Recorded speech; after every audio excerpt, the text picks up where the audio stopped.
बांकीपुर में ध्वस्त हुआ 30 साल का बीजेपी का पुराना किला। प्रशांत किशोर की जीत ने हिला दिया दिल्ली के दरबार को। कुत्ता बिल्ली भी जीत जाता है। रविशंकर प्रसाद के बयान पर बांकीपुर की जनता का करारा तमाचा। किसी राजनीतिक पार्टी का घमंड इस कदर बढ़ सकता है कि वो जनता को भेड़ बकरी समझने लगे।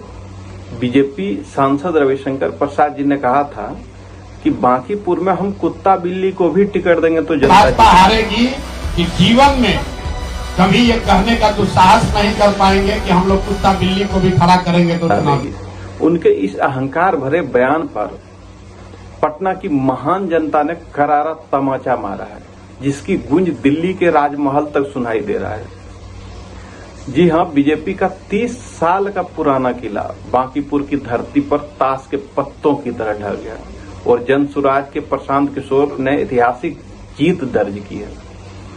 दोस्तों, पटना की बांकीपुर विधानसभा सिर्फ एक सीट नहीं था, बल्कि दशकों से बीजेपी का सबसे मजबूत गढ़ मानी जा रही थी। इसी सीट से लगातार जीतने वाले पूर्व विधायक नितिन नवीन जी को बीजेपी ने अपना राष्ट्रीय अध्यक्ष बनाया।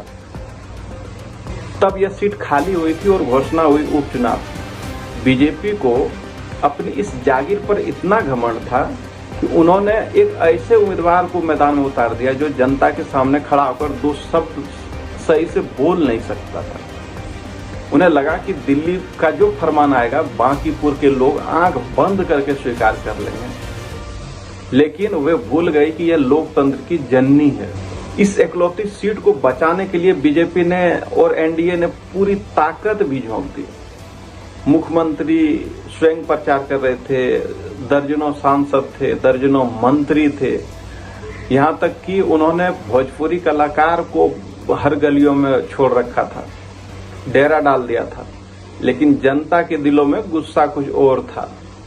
पहले कुछ समय से ही अपने बिहार में फेक इनकाउंटर और कानून व्यवस्था पर एक अलग ही आक्रोश था यहाँ की जनता में।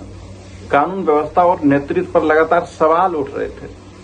अभी नई सरकार जो बनी है, उनके बने हुए 4 महीने भी नहीं हुए हैं और जनता ने दिखा दिया इस तरह के लचर और दमनकारी नेतृत्व को बर्दाश्त करने के मूड में बिल्कुल भी नहीं है। बांकीपुर की जनता ने बड़ी पार्टियों के थोपे चेहरों पर खोखले दावे को पूरी तरह से खारिज कर दिया। जनता ने अपनी लड़ाई लड़ने वाले एक पढ़े लिखे उम्मीदवार को चुनकर विधानसभा भेज दिया। यह जीत पूरे बीजेपी और पूरे शीर्ष नेतृत्व के मुंह पर बड़ा तमाचा है, जो बंद कमरों में बैठकर बिहार की किस्मत तय करने का बहम पाले हुए थे। मुख्यमंत्री जी के लिए ये तो बहुत बड़ी झटका है, क्योंकि ये सीधे तौर पर उनके शासन काल के शुरुआती 4 महीने में जनता ने अविश्वास प्रस्ताव लगा दिया। बांकीपुर की इस जनता को सलाम है, जिन्होंने साबित कर दिया कि लोकतंत्र की जननी में मतदाता कभी मूर्ख नहीं बनता है। जब अहंकार हद से ज्यादा पार कर जाती है तो जनता इसी तरह उनको औकात याद दिलाती है।